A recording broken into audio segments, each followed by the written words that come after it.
Hello, and welcome to Eating with Ashley. I'm Ashley, and this is Featured Fruit Friday. You guys, what is green, shaped like a teardrop, and similar to a grapefruit?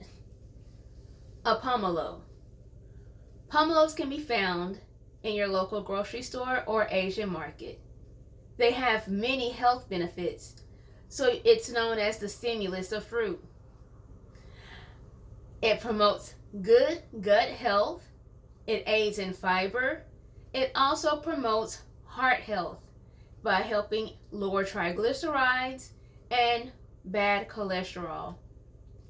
Pomelos also promote healthy metabolism, which helps you lose weight. So I'm eating them. My favorite thing about pomelos, they're low calorie and they have many anti-aging health benefits, such as antioxidants. So maybe it's Maybelline, maybe it's Pomelo.